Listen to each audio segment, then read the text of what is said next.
Hello and welcome, ladies and gentlemen, to Commbox Live, where the game lives on, it never dies, it is immortal. I'm Behram Kazi, who you can find at Def Mango on Twitter, and with me is my colleague Estelle Vasudevan, who you can find at Estelle_Vasu. They, the number one. Estelle, the T20 World Cup has kicked off, 3 games on day one, and we're going to obviously speak about all three of them. It's a full on review.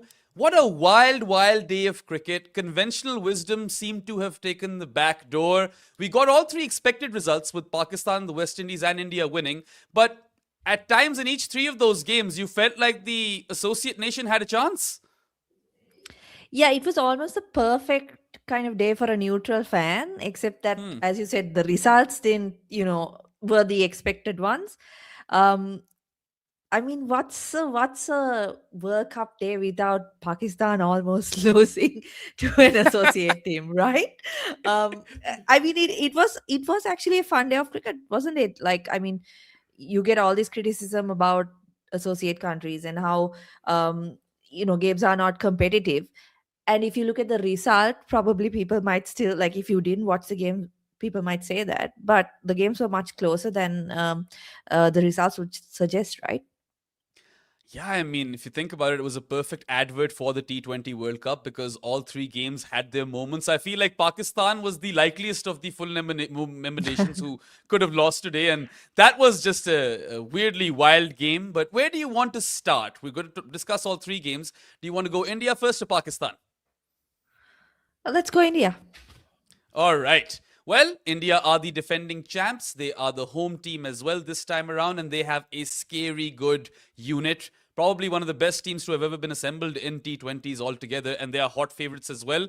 But in the middle over there, they were what, 6 down for 77. The USA gave India a proper scare on what was a weird sort of pitch. There was turn, there was a bit of bounce. Sometimes the ball was kind of getting stuck. And Jared was quite vocal in our group chats saying that you can't play away from your body on this sort of surface. You have to play underneath your eye line. And that's the mistake that batters kept making. What was your assessment? No, see, that's the funny thing, right? Like, I'm coming into this podcast after a press conference with the Sri Lanka captain Dasun Shanaka, where he was very vocal about how bad the pitches in Sri Lanka have been. And he did, Okay. in fact, mention, like, you look at the India team, they're playing so well, but look at the pitches they get: small boundaries, flat tracks. And then you come to this game and the ball's not coming on. I do think, like, I caught a little bit of the post match where Sky was saying that, like, his assessment suggested that it would be like a 140 type track, right? So very strange. I think unexpected, you would certainly say, right? Hmm. I'm not sure if he was confident that it was a 140 type track. I know he said that, but it was ultimately that sort of surface. I think that the USA weren't quite aware of how these conditions would play out. And of course, associate teams often would like to field first anyway.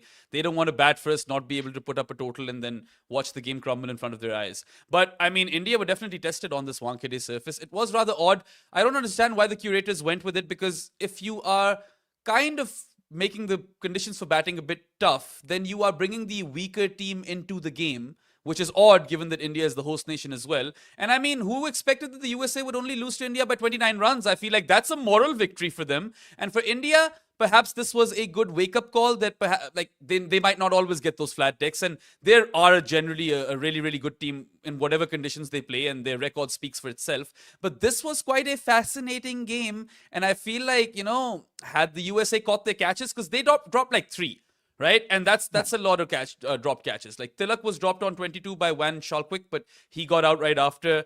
Ishan Kishan was dropped on 10 as well, but he got right after. But Sky, he was dropped by Shubham Ranjane when he was on 15. And Sky is the difference between both teams at the end. So that was a really, really costly drop for the USA, who started to, make errors in the field as well, some misfields, this, that, the other. And you expect that from associate nations, but you cannot have that many slip-ups versus India, even on their off day. They've proven that time and again. Yeah, you can't have a single slip up, right? Hmm. Anyone you ask or anyone you talk about who knows anything about how the game's gone knows that India is the team to beat, and more or less, to find a weakness is very difficult. So when they do Hmm. give you opportunities, you have to take them, right? Like whether you're associate nation or not. I understand like the standards might be slightly lower, but when it comes to fielding, like something that I always think is that it's the one thing you have complete control over, right? As a team, it's the Hmm. one of three skills. It's the one thing that you have complete control over. You can be a great bowler and come up against like the way Sky played today, right? Hmm. Or you can be a great batter but get some really great deliveries and be dismissed. But as a fielder, like how many things from the other team actually impact your performance, right? So that is something that I'm sure they'll be disappointed with as well.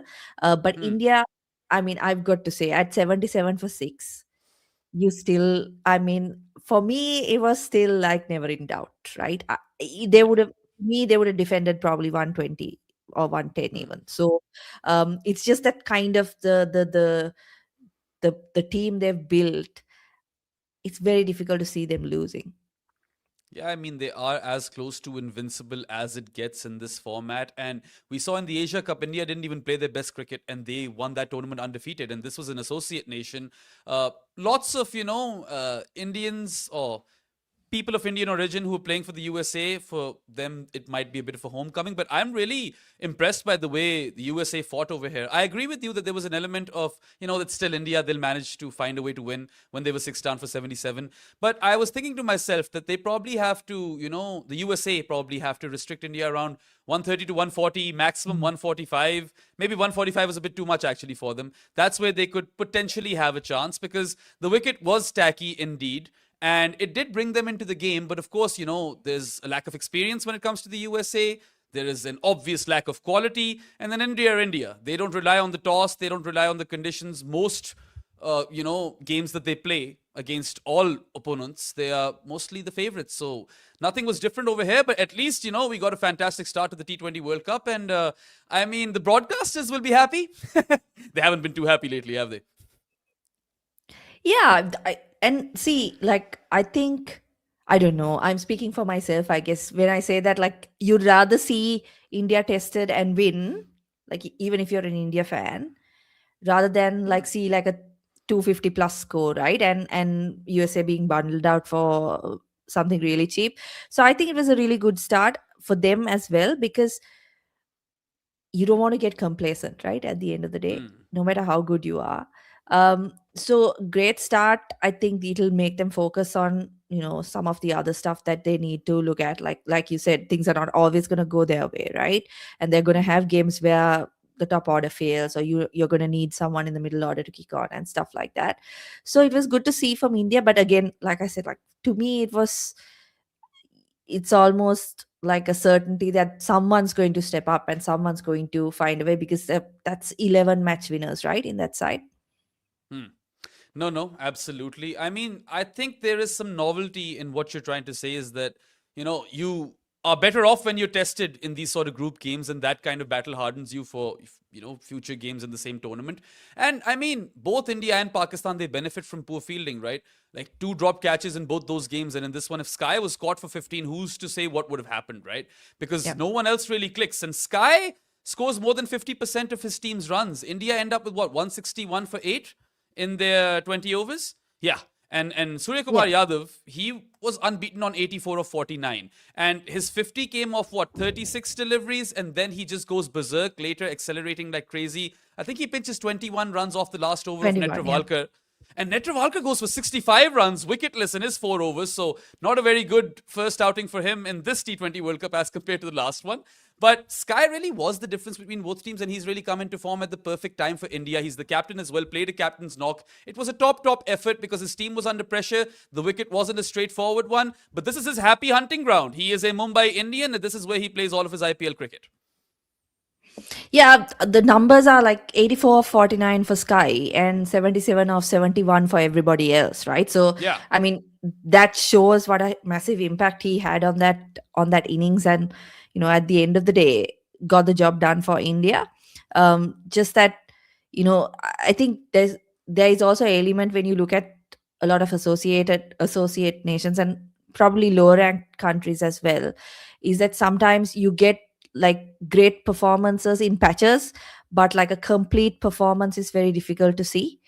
Hmm. You'll often see like and I will categorize even Sri Lanka into this, right, where you did have like a higher ranked team under pressure, but to finish things off, that's where it takes that, that's where your experience, your quality, all of that comes into play. And for a team like India, when you have 11 players who are at that level, Hmm. you know that even if one doesn't perform, you've got another opportunity. Whereas for teams like USA, like if you look at their batting, probably they needed their openers to like put on a really good score in that power play, right? Like Yeah. you're almost dependent on two or three different players, whereas for a team of India's quality, that's not the case. Yeah, no, absolutely. I hear you. And Andres Hoos was probably the USA's best batter now that Aaron Jones is kind of caught for corruption and some things have gone down over there as well. But this wasn't a full strength India either. Like, obviously, any Indian team would be far too superior for an associate nation. But Jasprit Bumrah is still Jasprit Bumrah. He was sick, I reckon, wasn't fit to play this game. Harshit Rana has been ruled out of the tournament because he's gotten injured or picked up an injury in a warm up game, I believe. So Mohammad Siraj came out of nowhere, started in the first game in the T20 World Cup as well. They also played Arshdeep ahead of Kuldeep, so they either play one of those two, and I think Arshdeep was probably the right call over here because even when India finished with 161 for 8 in their 20 overs, you're thinking, all right, you know what? Game's almost done, like 95% done, but perhaps if the USA have a good power play, they could dare to dream. And Arshdeep and Siraj completely kill that dream. They obliterate that dream. USA were what, 3 down for 13, and Siraj, what, 2 for 18 in 3 power play overs, ends with what, 3 for 29. He was brilliant. Arshdeep gave away nothing in the first 2 power play overs. I reckon his figures were 1 for 2 in his first power play overs. But then in his 3 power play overs, he was 1 for 11, and he ends with 2 for 18 overall. I feel like those guys between them completely wrecked the USA, and whatever semblance of chance was left was over. And then the spinners, we knew they were going to come to the party Yeah. given the sort of surface this was. I mean, 1 for 24 for Varun and 2 for 24 for Akshar. They take 3 for 48 between them in 8 overs. The only bowler who struggled for India was Hardik Pandya, and that's fine because they didn't even need him.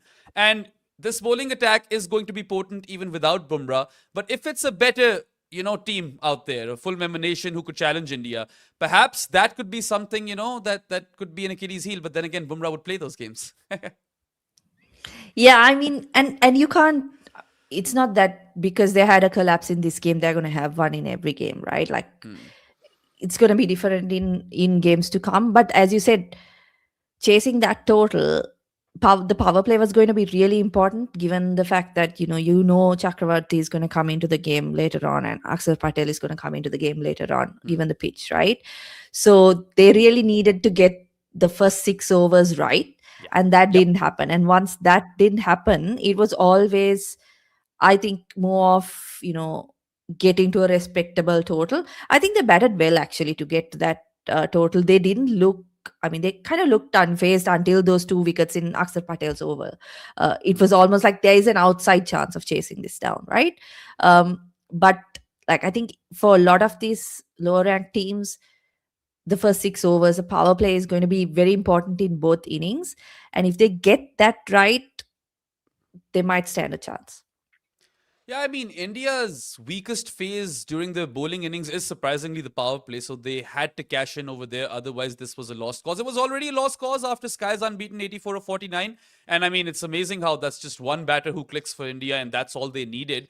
Abhishek Sharma, Golden Duck, not an issue. Everyone else fails, not an issue. But there were some USA players with the ball who really surprised everyone, and they've probably, won some fans. I mean, Shadley Van Schalkwyk, firstly, what a name, right?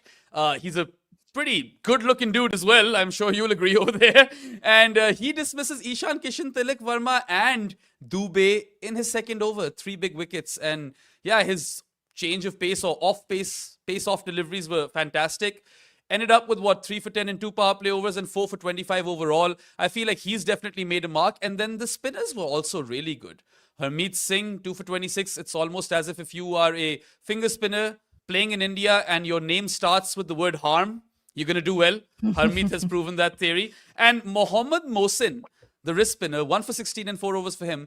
I had food with this guy at a wedding like in late December, and I was like, "What the hell are you doing over here taking Rinku Singh's wicket?" So it's a weird life, but I feel like the USA can take a lot of heart from this performance, and they kind of do. Like, sure, they drop the catches, and that's them wrecking their own chances. But Ali Khan bowled a brilliant power play spell, 1 for 13 in 2 power play overs, and then he goes out injured because his knee gets stuck in the field whilst he's fielding. That was a big blow because he was the experienced campaigner and their senior death bowler. Losing him was only going to, set them up for failure, even though success was so unlikely. Yeah, and I mean, up until that last over that went for 21, it's still a pretty good bowling performance, right? Like, if you look at it from like before the game, I think was it Dale Steyn tweeting that the first 300 was going to be achieved or something like that. So like Yeah. the expectation was that it would be a big total. Yes, the pitch was, I mean, obviously not conducive to that kind of total, but if you look at the way the USA went about things, I think in terms of the bowling and the bowling plans, like the field they set for Abhishek Sharma, stuff like Hmm. that, True. there was a lot of thought given to it, and they were able to kind of stick to those plans. That's important, right? Like Yeah. you can have all the strategies under the sun. If you don't have the ability to execute, then it's pointless. But the way they went about things, there's a lot of promise in that. They were able to kind of really stick to those plans. And I know warm-up games aren't, they don't mean much, but they did push New Zealand as well, right? So if they can get things right in this group, right, in the other games, and don't concede like what they did to Sky, and there you have to give credit to Sky the way he batted, right? You do. So I mean, they can be really competitive. I think given that if Pakistan do go ahead with boycotting the game against India, that gives everyone else a opportunity, doesn't it? I mean, there's another way to look at this, that India is so strong that Pakistan would probably lose anyway. But yes, based on the net run rate hit that would potentially, Yep. be a part of that forfeit that Pakistan could or could not do, we still don't know or have any confirmation around this because the government of Pakistan has given the directive that they won't play. But we've been hearing pretty solid rumors or from pretty solid sources that there are back channel talks going on. But anyway, that's a discussion for another day. I Mhm. do feel like you make a solid point. USA's plans were perfect. Their fields were really good. Their fielding let them down, and some poor luck as well with Ali Khan going out to injury. And realistically, as you said, even if India scored a low total, there was always like this sort of feeling that they will defend that total. And USA do well to get to whatever 132 in the end because they didn't bat all too poorly. But India were reduced to 46 for 4 in the power play and then 63 for 4 in the first 10 overs. They go boom after that. And that's almost only Sky anyway. So they should take a lot of heart, the USA, from this performance. And as you said, they had to do well in their power play, right? And they were, 31 for 3 at the end of it. The game was done in the first Mhm. couple of overs, or you could say even after the first innings, because 161 for 2, Yeah. or sorry, 161 for 8 was far too many runs for the USA to chase, and that was always my opinion. So yeah, congratulations to Indian fans on winning their first game at the Wankhede Stadium. But let's be honest, we all thought that the margin would be more like 129 runs, and it ultimately turned out to be 29 runs. So I feel like as we started this podcast, we said that this was a great advert for T20 cricket. As well as the associates do, that notion gets stronger because we want this to be a Mm. super competitive tournament. And I'm so happy, Estelle, that this is not one of those other T20 World Cups of yesteryear where first there's this preliminary round that people are like half interested in. At least now, we've started from the get Yep. go. Yeah. Anyways, Yeah, I mean, absolutely. Because that just, why not just have qualifiers then, right? If you want to have a preliminary round, it's just a waste of everyone's time. yeah, I agree. Anyway, I think that wraps up the India game review. And we have two other games to review as well. But before that, we shall be taking a short break. You guys are on Commbox Live with Behram and Estelle. Go nowhere because we've still got West Indies, Pakistan, Netherlands, and Scotland to talk about. We love the game, but we love the stories. Fans have stories. Former players have stories. Journalists have stories as well. Commbox brings them all together. The game lives on.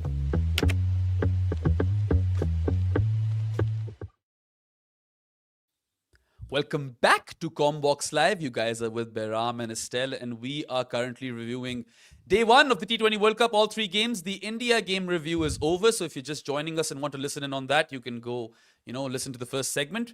Let's come to the West Indies because I feel like we need to keep Pakistan till the end. Otherwise, we're going to lose all our viewers, right? Let's save the most entertaining game of the day for the end. The West Indies also looked shaky in their game versus Scotland. Of course, they first lost the toss. Richie Barrington elected to field, and I feel like you're going to see that theme throughout all associate teams. They're going to give them a chance to perhaps bowl out the opposition team cheaply and then chase those runs. It's the same thing that Monank Patel did, and Richie Barrington did the same. And I don't know if you caught the start of this game, Estelle, but the West Indies was sluggish as fuck. In the power play, they were 33 for no loss. At the 10 over mark, they were 66 for 2. Then, they start accelerating. Hetmeyer goes crazy. They were 138 for 2 at the end of 15 overs and ultimately ended up with 182 for 5 in 20 overs, which again wasn't entirely outside of Scotland's wheelhouse. But then again, I feel like, when you're an associate nation chasing 180 plus in one of these games, it could prove to be a tad too much because you don't rely on quality through and through. You're relying on a few players to really come through, and that doesn't quite happen for Scotland. Yeah, that's true. But I think just the fact that West Indies don't have the greatest bowling attack on earth is kind of something that would have still given them confidence that even 180 is chaseable, and it wasn't a bad pitch, right? It was certainly wasn't like the India game. So Not at all. I think Scotland would have fancied their chances, but also. Did you catch the Hetmeyer thing? He wasn't available or he wasn't present for the photo shoot, and nobody knew where he was. I reckon Shimron, as always, probably missed a flight, right? Because we've been there before. I know it's so classic, right? Like he's not there, and ICC put the caption like not present for whatever, and then he turns up in the first game and plays this like match winning knock. Yeah, I mean, it is very, very on brand with Shimron Hetmeyer. To me, you know what he reminds me of? He looks to me like a left-handed Omar Akmal. Even the stroke making is similar, and they've got similar faces. And I know I might be slandered for this take on the comments or in the comments. But yeah, what a knock by him.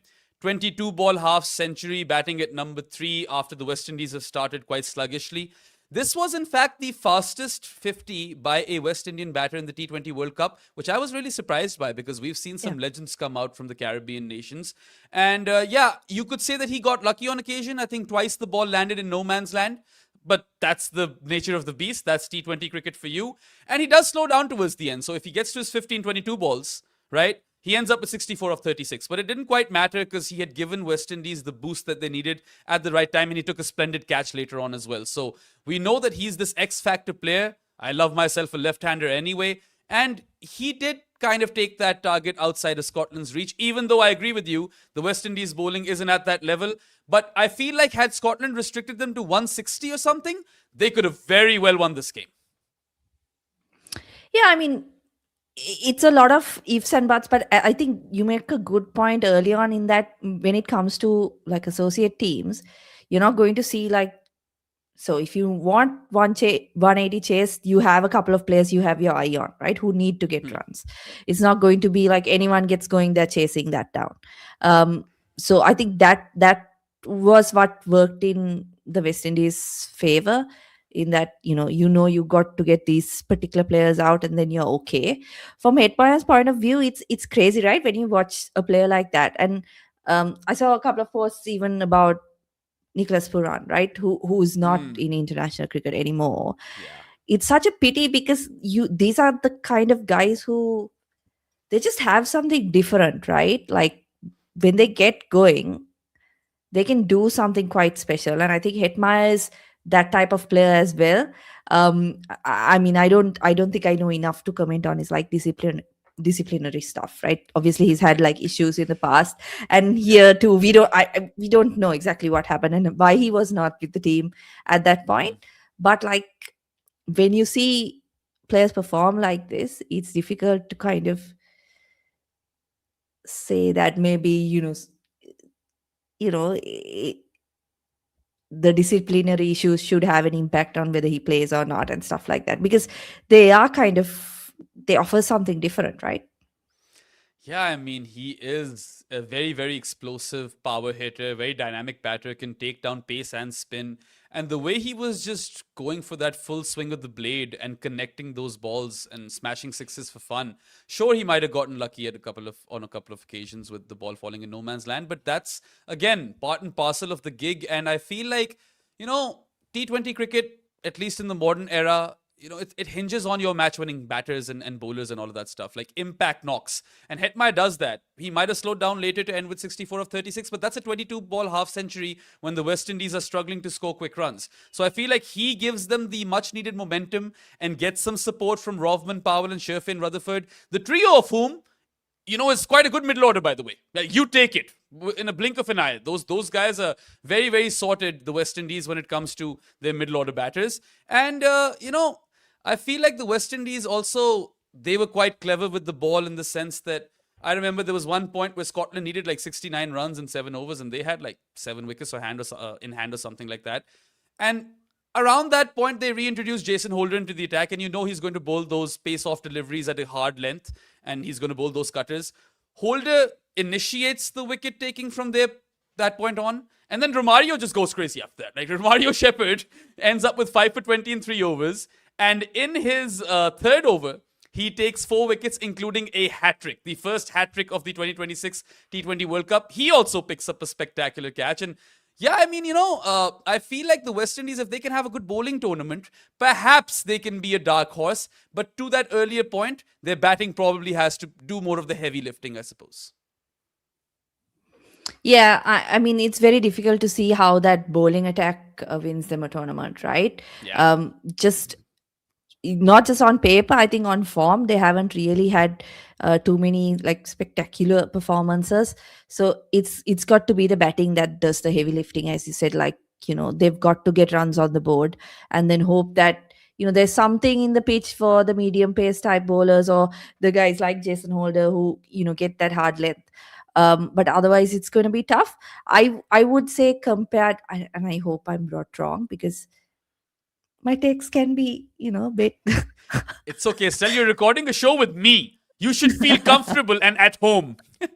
But I think compared to previous World Cups, it's difficult to see West Indies kind of, really making like a big impact in this tournament. Yeah, I mean, I had them at best for the Super 8 stage. I don't see them progress to the semi-finals. But again, best case, worst case scenarios are ultimately only projections. But you can see a group stage exit as well. It wouldn't shock me if Italy or Nepal end up upsetting the West Indies. And this victory versus Scotland also is, by a margin of 35 runs. And at one moment, I mean, if that partnership between Tom Bruce and Richie Barrington continued for a bit, you never know what could happen because those guys were batting really well and they kept feeding spin to them. But I feel like overall, this was a good bowling performance as well. Of course, Romario takes the cake and steals the headlines with the 4-wicket over, a hat-trick and 5 for 20 in 3 overs. But Jason Holder was the most important bowler for me. 1 for 14 in 2 power play overs, ends up with 3 for 30. I thought Moti was all right because Akil Hussain was going for plenty of runs. And I'm not sure if playing 2 slow left armers is the right call. But Moti gets 1 for 29 and then the guy that we don't want to name took 1 for 26 as well. So it's interesting to see how they kind of shape up. Jayden Seals could also feature later because he can be someone who can extract some movement with the new ball. But I feel like the biggest pain point for the West Indies moving forward will be their bowling. And I just want to ask you something. Do you think that the West Indies are consciously anchoring at the start? Because they bat really slow in the first 10 overs and waste the power play, right? Do you think it's strategy or were they just not able to connect? It could be both. I think today it was more that they just couldn't connect, wasn't it? Like it seemed like there was that intent to score quicker, but it was just not happening for them. So I would say maybe in the long run, or generally, it's something that they look at because I mean you've got Shea Hope at the top of the order, right? But today I feel like they just weren't able to get going. Yeah, I mean, Shea Hope has kind of flipped a switch and he's turned around his T20 game. Brandon King to me is someone who I'm slightly unsold on still, although he's done well in T20s. It's not like he doesn't have a good record. But like, they didn't take Evan Lewis in the squad, and I feel like they do bat deep, but the quality of the deep batting can suffer a bit. Like they don't have the likes of Dre Russ anymore. So this is not as strong a West Indian team that we've seen. I mean, they won the goddamn tournament in India 10 years ago. And Darren Sammy is kind of the glue that holds both those sides together. First he was captain, now he's coach. But genuinely, in the first 10 overs of the first innings today, I felt like Scotland had a solid chance. And I mean, were they the best fielding side of the day? My word, did you catch a glimpse of the Brandon McMullen catch? I think that's the best catch thus far. Or well, there's one good one in Pakistan as well. But I feel like Scotland's fielding was brilliant, and the guy I was most impressed with in their team was Brad Curry. 2 for 23 for him, who went for none for 14 in two power play overs, and then 2 for 9 in the other two overs, which is ridiculous. He was bowling his cutters with very high skill, and it was top quality, and the West Indian batters really struggled to hit him. So I feel like all of these Scotland bowlers are kind of these dibbly dobblers, cutter bowlers. Perhaps that can benefit them moving forward into the tournament, but I feel like it has to be the batting for them which needs to come good, because they can't restrict teams to very low totals. I feel like they can probably restrict teams to par totals at best, and they've got some firepower, but then again, the depth isn't quite there. Once they lose those guys, the house starts to fall quite rapidly. Yeah, I mean, when it comes to the type of medium paces that they have, they need to click in the early part of the tournament, right? You can't wait until like the pitches. We might see slower pitches as the tournament wears on, but you need to get things right in the beginning if they are going to make it through to the next round, right? And with Bangladesh's withdrawal, it throws this group wide open. They've got an opportunity, despite being like the last team getting in there. They've got an opportunity now, right, to really push for a spot in the Super 8s, and that would be massive for them, right? They're coming from outside. I mean, told a couple of weeks, was it a couple of weeks even that they were ahead, that they were told they're playing? A week? I mean, it probably was a week, 10 days. But yeah, I mean, they would have had to cancel their vacation plans and turn up for this World Cup. I like their jersey. It's a nice shade of purple, I suppose. I do rate this Scottish team, and I feel like they are more than capable of pulling off an upset, but this was their best chance, right? Like, they'd probably struggle a bit more versus England. You never know, though. It really depends on what sort of surface they get. If they get one of those pitches where the ball is getting stuck, I feel like they have the perfect attack, Estelle. Like, these guys were born to play on those sort of surfaces. Yeah, I mean, we saw that in the way they went about things, right? And as we mentioned, the fielding by the USA, like for Scotland, they had control over it, and they were good, right? And that created opportunities for them. I saw this tweet from Melinda Farrell earlier in the day, like about Scotland. She says no excuses at the World Cup. But to put that match into perspective, when Scotland found out they were going a couple weeks ago, the team manager was in Nepal with the women's team. The strength and conditioning coach was in Zimbabwe with the under-19s, and their entire staff was at grassroots to elite numbers 30. I don't know what that means, but like everyone was everywhere, right? So they didn't have any kind of proper prep coming into this tournament. So yeah, I mean, I think you can give them a little bit of leeway in that first game. Yeah. They had a good warm-up. That's the only practice they've had, right? Like, Brandon McMullen goes a bit insane in that game. And, it's not like they weren't given opportunities. The West Indies weren't perfect in the field like Scotland. They made plenty of errors. In fact, I feel like, there was that Tom Bruce drop at extra cover. There was a Shea Hope run-out chance, which really should have been out, and he just doesn't hit the stumps weirdly. Shamar Joseph also missed a run-out. So the West Indies did look a bit scrappy in the field, but ultimately it just came down to, Scotland not having enough quality in their depth, because for a moment they looked to be in the game, and I was curious. I was asking Jared, can these guys do it? And he said that, yeah, I mean, it's probably kind of done for them. Leask is a guy who can hit like 40 or 15, and Leask went out first ball. He was the middle wicket in Romario's hat-trick, I think. So, yeah, the West Indies will, be happy that they've gotten those 2 points, 35-run victory. Scotland would also be a little encouraged that, they'll back themselves to defeat Italy and, Nepal. But then again, this could be a bit of a shootout group if the West Indies lose a game, right? That's when it gets interesting. And why are we giving England a free cheat? Can England not be upset. I think they might be able to achieve that. You never know, right? But at the way it looks right now, it's difficult to say, right? With the teams that feature in this group. But as you said, like the West Indies, it's not a given that they make it through. So that's where the opportunities come in for the other teams. And like teams like Italy, although we've never seen them before, they've done well, right? In the recent past, I think they beat Ireland recently. So opportunities are there. It's about getting things right on the day, isn't it? Like, because like we saw at the USA, it's one or two things that you mess up. Netherlands as well, which I'm sure we will talk about next when we're talking about the Pakistan game. Like one mistake can cost you a game. And as an associate nation, it's so like cutthroat, right? Like you get this opportunity after a number of years, you make it through that grueling qualifying stage, and then one catch costs you a shot at the Super 8s.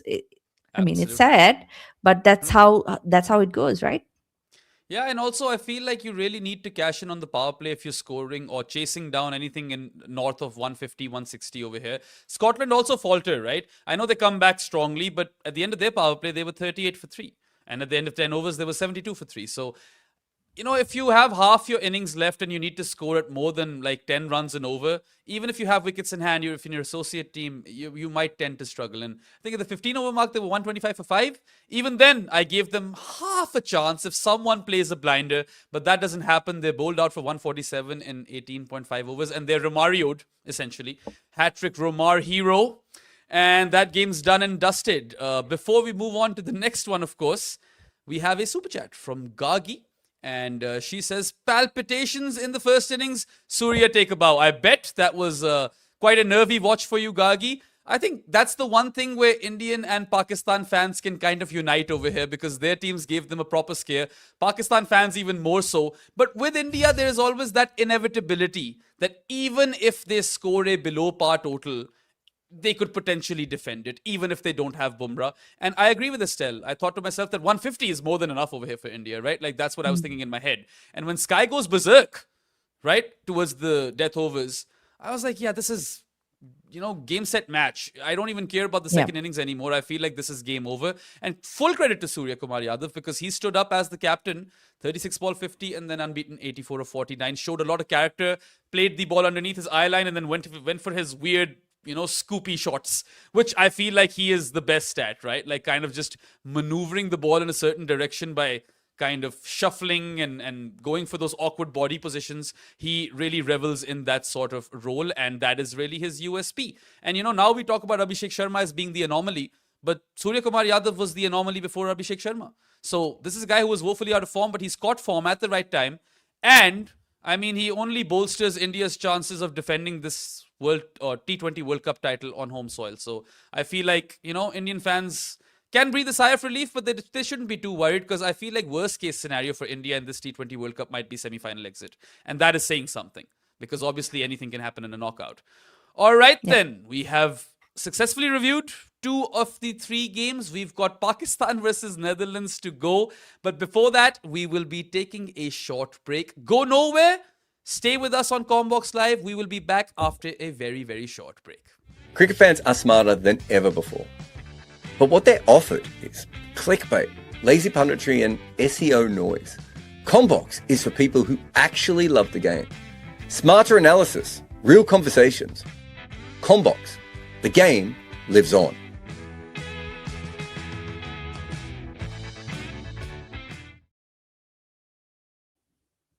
Welcome back to Commbox Live. You guys are with Behram and Estelle, and we are currently reviewing Day 1 of the T20 World Cup. By the way, just to let all of you guys know, you can expect these videos daily, at least for the group stages. We are concurrently running the Commbox English and Commbox Hindi channels. Right now, they're probably recording the Hindi show. I think it's Deepak and Shayan, and I'll be spearheading the English show, and I'll get random guests every day. I think today we have Estelle, tomorrow we'll have Jared. So there's lots and lots of content in store for you guys. Make sure you tell your friends, press that bell icon or something, and just continue to be with us throughout the T20 World Cup. All right then, Estelle. The most entertaining T20 World Cup opener since the inaugural edition, I believe, where the West Indies, they scored 200 plus and South Africa chased that down. I think this was like a proper nerve-wracking game for Pakistan fans. And Pakistan Pakistan harder multiple times in different ways in the same game than they've ever Pakistaned before. It was incredible if you really think about it. And I mean, how do you go from a complete winning position to have almost pulled off a generational bottle job to only then come back, in spectacular fashion and win the game with by 3 wickets and 3 balls to spare? It had everything for the neutral, and it was the best advert for the T20 World Cup from a casual fan's perspective. If you've never watched the sport, if your friends have convinced you, hey, check cricket out, you're probably hooked after that. I have one question actually to tie into the super chat we got from Gargi about palpitations. You compared India and Pakistan, right? Do Pakistan fans actually ever not have palpitations? Because it seems like every single game, you can never rest until it's actually finished. Because what was that? Like, were they like 98 for 2 or something after 11 overs? And then 20, needing 29 off the last 2 overs, and then finishing it with 3 balls to spare. Yeah, it was quite incredible when you look at the different phases in the game. But it's funny. So I was live for this game on Pro Sports. Like Saad and I do watch alongs. And Saad, at the midway point of the second innings, is like, guys, this is your PTSD talking. Pakistan are going to win this game. Don't even worry about it. And then in the end, Saad's like, oh my God, I can't believe they're about to bottle it. And I'm like, yeah, I mean, it really will be fascinating if they manage to do this. And then people are probably going to talk about how maybe the forfeiting pressure has gotten to them. And Pakistan, they've come with a better team than, the previous World Cup, which was a terrible campaign for them. And they might lose this or get knocked out or exit the tournament on day 0 of the competition. I say day 0 because it was literally the first game of the entire tournament. Day 1 had not even been half complete, so hence day 0. And, I mean, I hope Mike Hesson has had a few stern words in that dressing room because, when they needed like 29 of the last 2 overs with 3 wickets in hand, I think everyone would have thought that this is done and dusted. Pakistan have pulled off yet another Pakistan. And for them to come back from that position to win the game with 3 balls to spare also is the most Pakistan thing to have happened today. Yeah, that's what I mean. Like, what is a World Cup without this kind of performance from Pakistan, right? Because it had everything. Like, they looked comfortable, then they looked like they were completely out of it. Like you said, 29 off 2 overs. It was to me, it was unlikely that they would chase that, right? And it should have. They should not have chased it, because if Max O'Dowd had taken that catch, they probably would not have chased it. That's a very, very and they end up crucial doing moment it of the game. Yeah, 3 balls to spare. Fahim Ashraf has like no problems at all putting away that penalty went over for 24 runs, right? So, like, to be honest, like, obviously there's been a lot of conversation about the boycott and, sanctions for Pakistan, whatever. What are we going to do if they're banned from World Cups? I swear to God. Like, whether they win or lose, Pakistan are perhaps one of the most entertaining teams in the international cricket circuit, right? Like, they are box office. They have you hooked in front of the screen. If you are a fan, you have multiple or never-ending palpitations. If you're a neutral, you are like, take my money. I just want more and more of this, right? And it would get rather bland without Pakistan. I think I tweeted today that Colonel Sanders' recipe has got nothing on this very chaotic blend of flavors that Pakistan cricket provides. And you're right to point out that this game was actually done had Max O'Dowd held on to that Fahim Ashraf catch. Fahim was on 7 at that point. He ends up scoring an unbeaten 29 of 11 and goes away or runs away with the Player of the Match award as well. And another thing that happens at that same moment, not only does Max O'Dowd drop the catch, Estelle, Klein, the bowler who was supposed to bowl the last over, he also gets injured. So now you've got Bastelida bowling that last over, even though, the game was kind of killed off by Fahim Ashraf in the penultimate over. A lot of things go down for the Netherlands over there, and they'd be really kicking themselves. Max O'Dowd will have a tough time sleeping tonight because this was in the bucket for the Dutch. And really, it is incredible how they've managed to lose this as well after being in the position that they got themselves into afterwards. But just to kind of stress on Pakistan, right? In the power play still, we know that Pakistan aren't known to be a team that maximizes the power play. Chasing 148, they scored 61 for 2. And you're thinking, surely this game is already over. They need run a ball. Babar is batting. Babar loves run a ball, right? Then they are 90 for 2. 90 for 2 in 10 overs. They require 58 runs in the next 60 deliveries with 8 wickets in hand. And this went down to the wire with Pakistan needing 29 off 12, right? And then winning it with 3 deliveries to spare. It really was such a chaotic game that whilst you're even watching it, you're trying to process it. You're trying to think back to what was that moment where this flipped? When did this turn around, right? And then just in the blink of an eye, they just, Fahim Ashraf slams those sixes and he wins Pakistan the game. And incredibly, this was his first ever World Cup game. He's never played one before. So, I mean, Pakistan should consider themselves lucky. Mike Hesson probably would have lost his job had he lost this game. And I do hope that there is some strong critique in that dressing room because this was a very poor performance by Pakistan. They played extremely trashy cricket and they looked like, I think Fidel tweeted this, that they look like that drunken uncle who is supposed to completely fall flat on his face. I'm paraphrasing, of course, but then he manages to land his landing perfectly, something along those lines. It really was a complete Pakistan experience. And yeah, it's that sort of flavor that gets you hooked. It's addictive. And I say this, on behalf of neutrals as well, because it's a completely different perspective when you are watching Pakistan hoping that they will win. They age quicker, Pakistan fans. There's proper research done along this. There's proof in research papers. It's very interesting that you mentioned like a neutral would say, take my money. Because while this game was going on, the second innings was going on, the majority of the Sri Lankan journalists were at the R. Premadasa covering the practice session and, the press conference before the Sri Lanka's game tomorrow. So I was there as well. I kid you not. I paid subscription to watch the game on my laptop. Oh, wow. So, take my money. Beautiful. So literally what you said. Yeah. And it was entertainment, right? Like you're at the end of the day, if you're a neutral, you want to be entertained. And that was entertainment. From the Dutch point of view, like they also bottled it because I think they lost like 6 or 20 or something in the last 4 overs, something like that. Like the big collapse at the end, right? Whereas they do have the big hitters who can really maximize and could have got them to 160, 170, 180. But they also bottled that because I don't know, maybe Pakistan would have chased 180 on that pitch. But, just imagine if they had managed to put up a total like that, that would have been even more pressure. Because remember, this is the team that knocked them out of the beat them in 2022, right? No, they set things up for Pakistan. They beat South Africa and Pakistan went to the semis because of them. So that day, Roloff van der Merwe also took a spectacular catch and it, spelled the end for South Africa. How Today old he does is the same. I have no idea, but I remember him playing for South Africa in the 2009 T20 World Cup semi, right, versus Pakistan. And I love the guy. I feel like he is pretty fit for his age and also love these celebrations, evergreen. right? It's just, it's that raw emotion that I love about Roloff, and he really is a champion at heart. But you know what I'll say about this game?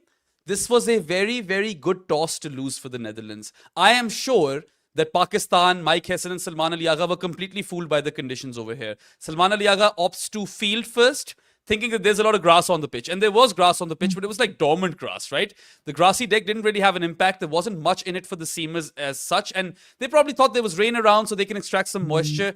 Doesn't happen. It was a fast outfield. It was a good batting deck in the first innings as well. The pitch does sort of slow down, as the game progresses, and you had to kind of, as a seamer, you had to pepper that good length or short of a length and bowl cutters. But Pakistan put themselves at that disadvantage by chasing on a pitch that was progressively getting worse for batting because they thought that this is a grassy deck and our seamers could really make hay. So I feel like that was a big bonus that Netherlands get from, the start. But really, after where they had gotten themselves in this game, I feel like they'll be really, really upset at losing this one. And did you catch like Rambo's nonsense in between? Like Ramesh Raja is saying, Scott Edwards, what changes will you make for the game? And Scott Edwards like, this is the first fucking game. Like, what do you mean? What changes will I be making? And then he's like, you have a must-win game versus Pakistan. He's like, yeah, it's not really a must-win game. It's our first game. So can I hilarious. give you a reminder, Biram? You did pick him amongst your top 5 best ever commentators on CricPix. That is all I will say. Yeah, I mean, I love to burn the house down on CricPix anyway. Rambo is someone I did admire and look up to when I was growing up, but late career Rambo has kind of lost it. And, there is some comedy when him and Amir Sohail and Waqar Yunus are commentating. And I mean, I'm sure they made lots of other mistakes. This is the stuff Didn't that I Waka caught. call Abrarul Haq or something? Yes, he did. So it's one thing to mispronounce a name. That can happen to anyone, right? Like some people say Matthew Bretsky instead of Breetska. Fine, whatever. You should still get that right, but I'll let it slide. To call a cricketer a singer, a popular one, that really, kind of kills it for me. But yeah, I feel like the toss did have a role to play in the way kind of Pakistan did eventually bottle. But still, man, 90 for 2, you need 58 runs in the last 60 balls. The fact that it got so close was something that only Pakistan could achieve in the first place. And after almost pulling off a generational bottle, to then come out as victors is also a very, very Pakistan thing to do. Fahim Ashraf was undoubtedly player of the match, right? The way he just slams those sixes over mid-wicket and, has an edgy four, slams the ball over point. He goes for, or doesn't go actually, he's unbeaten on 29 of 11. Without him, Pakistan realistically are already out of the tournament because they were already a washout away. Everyone was looking at the weather forecast in Colombo. Then when they were above par after 5 overs, people were like, all right, it's fine if it rains. And I kid you not, Estelle, there was a time where if it rained, Netherlands would have won. Because that's how Pakistan, really, they kind of fell off a cliff. So, yeah, great advert, very high quality entertainment or low quality high entertainment, whatever way you want to put it. And yeah, I mean, if you look at the Netherlands, I feel like there were some mistakes that Scott Edwards made. For instance, I felt like roll-off really should have been bowled out. You're talking about a slow left armour versus Pakistan. They always click. Rangana Herath has taken 25% of his test wickets versus Pakistan, for instance, right? Roll-off has 1 for 13 in 3 overs and a spectacular catch. So he wasn't bowled out. That was a mistake. And then Paul van Meekeren really, must be feeling the heat because he was probably one of the best players on show. 2 for 20 in his 4 overs and that double wicket maiden. And he was bowling hard length cutters. That was kind of his ploy. Awful haircut, god-awful haircut. I don't know what the hell he's doing with his hair. But you'd probably feel for those two guys and Max O'Dowd. Because O'Dowd obviously is the person who, he'll be feeling it the most. And Roloff and Paul van Meekeren didn't really put a foot wrong. Yeah, I mean, you've got to, at the end of the day, it was one catch, right? It was that one catch. Like, nothing else would have mattered if he had taken that catch. Because you don't see, what was it, 23 of 11, right? Yeah. And Ashraf back in the heart. You've got Shaheen and who would have been their number 11? Was it Abrar? Salman or Abrar. Neither of them know really how to bat. Yeah. So pretty much game for Netherlands, right? So I think that would be the biggest issue. And Logan Van Beek, he went for plenty. To give a lot of runs.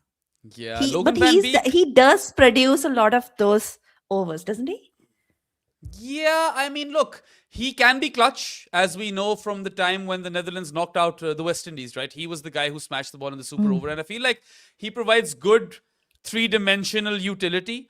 But I feel like the Netherlands' death bowling was not, really great. And losing Klein also hurt them because Bastelida had to bowl the last over. But it's that penultimate over where Fahim gets dropped by Max O'Dowd. There are 2 sixes over mid-wicket, 1 muscled 6 over long off, and then that edgy boundary for 4 as well. And he's the difference between both teams at the end. It was a no-brainer to give him, player of the match. But Pakistan, they started off well, right? As I said, 61 for 2 in the power play? Saim does well, quickfire 24. Farhan also gets 47 of 31. And then Babar Azam, who I don't know why they trust him to be the middle over spin negotiator. He scores 15 of 18. Silver duck for Usman Khan. Shadab and Nawaz also play crippling innings. But what is it with Babar, man? Is this it? Do you think that he is finally at the end of the road in T20s? Because Jared and I did an entire footmarks on this. And Jared said that perhaps they're looking at him as a fail-safe batter who on the adverse take can just take them home. Wasn't today the day that Babar had to be the fail-safe batter? Instead, he went for a big shot when he had to go for singles. See, I think now things have just got into his head, right? Because he's not playing his game. He's trying to play what people expect him to play. So he in a game where he could have played his natural game and got Pakistan home, he decides, no, I want to show that I can play the big shots too. It's not necessary, right? I think right now it's gotten into his head, right? It's the criticism has got to him. Yeah, and I mean, today was his kind of run chase. Hey, Babar, we need run a ball. We don't care about net run rate. We care about the 2 points today. So go ahead and just finish the game. You don't need to accelerate. You just need to keep the scoreboard ticking. and he can't manage that. So it might have gotten to his head, and he is in a weird situation right now because I think even he knows that it's now or never for him in the T20 team, right? And there are a lot of people who want him out of the playing 11. They want Fakhr or Nafe to be in his place, and there is some solid, rationale for that. I think that he's going to get an extended rope or at number 4, at least in the group stages, and then we'll see what happens. But other guys also bottle it. I mean, Babar Azam's knock is not as bad perhaps as Shadab and Nawaz, who really just cannot connect, right? They can't even touch the ball properly. And Usman Khan, all right, it's a silver duck, whatever. But I feel like the turning point for me was the Paul Van Meekeren over where he bowls a double wicket maiden. At that point, you're thinking, all right, is it possible that Pakistan, can crumble from here? And they showed us exactly that if not for the drop catch by Max O'Dowd and Fahim Ashraf's explosive brilliance, that's exactly what would have happened. And I mean, some food for thought, some room for introspection for Pakistan. The way I look at it is that the USA game that they lost in 2024, they have won in 2026. And that's how Pakistan should look at it. Yeah, at the end of the day, like even if you look at someone like the West Indies, right? They've got the 2 points that they need. For Pakistan, stakes are high because, you did mention like they may have lost to India anyway, but that's still an opportunity to get points on the board, right? Whereas if they do end up boycotting it, then it's guaranteed 2 points they're not getting, and we don't know what kind of impact that will have on their net run rate as well, right? But at the end of the day, they have to think about it as, look, we've got the 2 points. We've got the 2 points now. How do we go about things in the next couple of games? Because it's not going to count for anything that they've beaten Australia 3-0 coming into this tournament if they can't get over the line against like the associate nations that they're facing, right? Yeah, and it is completely on brand with Pakistan cricket. Whatever Australian team you beat, it's always big when you sweep them 3-0, right? Whoever is playing for Australia. And that was their prep. It seemed like they had finally turned a corner because the batting was coming through as well. And it's the batting that kind of gave them a scare once again today. Because if you think about it, they came back strongly with the ball. The Netherlands were going very good. They were 50 for 2 after the power play, 79 for 3 in 10 overs. At that point, you're thinking, all right, double up or score 90 odd runs, get to 170, and I feel like we have a solid chance of winning it because it's Pakistan. But then Pakistan put the brakes on them. In 15 overs, they're 123 for 4, so still going all right. But then they bowled out for 147 in 19.5 overs. And I feel like, there was one mistake that Salman Ali Agha makes. Saim Ayub comes and bowls it over in the death. He picks up 2 wickets and concedes 7 runs. And when you're looking at that pitch play out, where the ball is slightly getting stuck and progressively the pitch is getting slow, you're thinking to yourself, why is Salman not trying Saim? He's got the carom ball. Netherlands is stacked with right-handed batters. Surely you try him when Nawaz is going for plenty, and he does eventually do that. But I think he bowls 1 over 2 less. Like, he should have bowled 2 or 3 Saim Ayub, and I feel like you utilize the resource when you've got one. Yeah, I was also surprised that he came on to bowl pretty late in the innings, didn't he? Yeah, very late in the death overs, right? And he's the type of bowler who seems to pick up wickets very often, doesn't he? So it was a bit strange to see. Yeah, it was strange to see him not being utilized more. As you said, I think the SSA pitch is flatter than something you might see at the R. Premadasa, but you were seeing signs that it was slowing down a bit, right? So, and when you've got a player who can make those kind of breakthroughs for you, why are you saving him for later in the innings?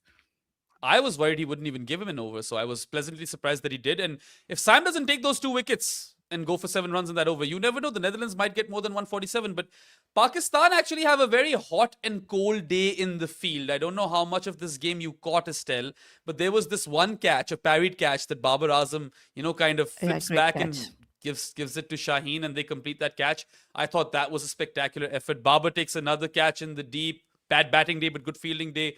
And Salman takes a couple of catches as well. But then there's misfields by Salman Mirza. There was an overthrow. Shadab drops a very simple, straightforward cotton bowled opportunity when Scotty Edwards is on 25 or something. So I feel like Pakistan have been clinical in the field recently.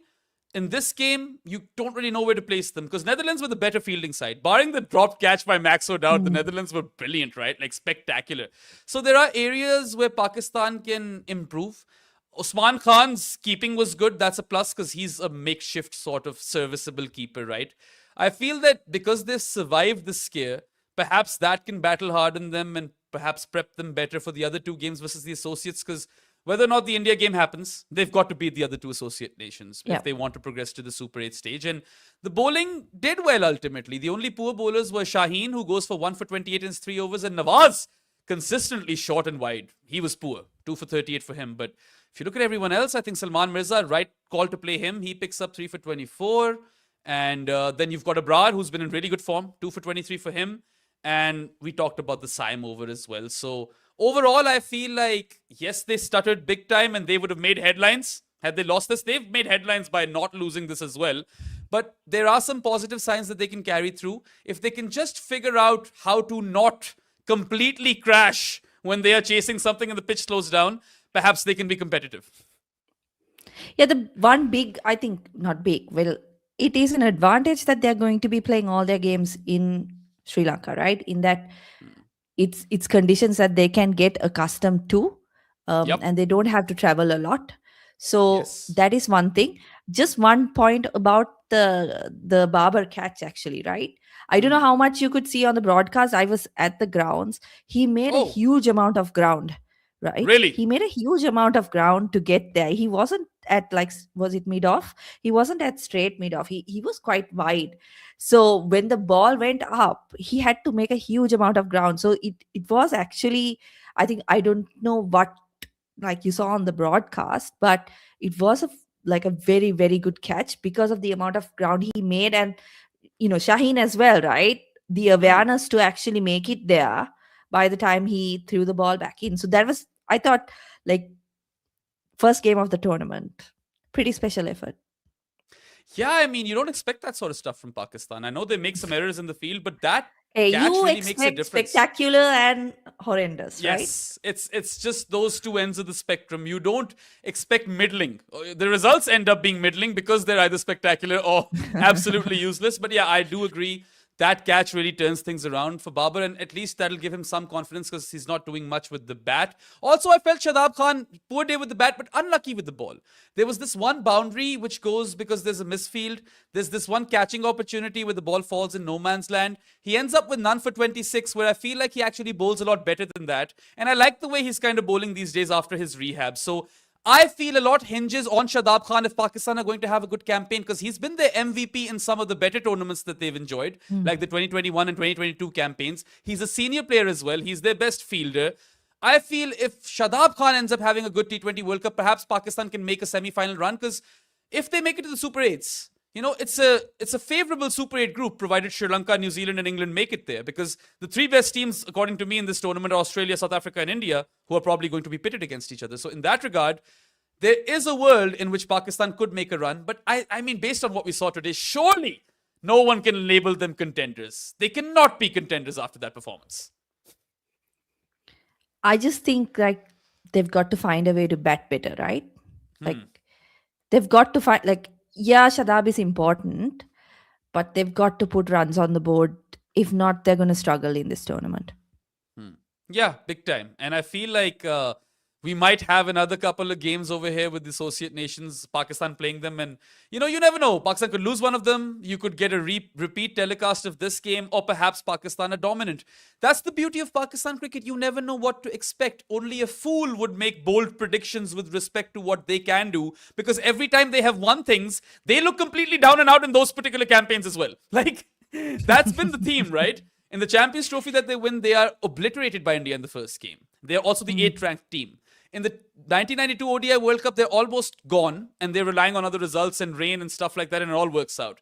And even in the 2009 T20 World Cup, I mean, they were in a now or win or get knocked out sort of position. They were backed into a corner, and I'm not sure if this team has it in them to kind of pull off something spectacular, but I just hope that they can continue to entertain, because that's what we love about Pakistan cricket. All right, then. Finished with all three reviews. Here is a super chat by Suna Panna.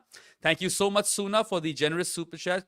She or he, I'm sorry, I'm not sure what gender you are, says that great videos. Good to see Estelle again. I know, Estelle, you've got a fan base. I'm sure you're aware. And people get super excited when you turn up for these videos. So you should do this more. Okay. I kind of tried to sell it to her, guys, but she's unavailable tomorrow. I'll be on with Jared on Commbox Live. Yeah, because I'll and be we'll at the grounds and there's nowhere, Yeah. nowhere to record. Yeah. Where can we listen to your commentary? No, I won't be on commentary. Oh, I'll be just covering the game. Yeah. fair enough, fair enough. Well, do pick up on some fun stories so that whenever you are here with us next, you can share them with us. And for those of you who interacted with us in the comment section, thank you very much for your interactions. And yeah, thank you for the super chats as well.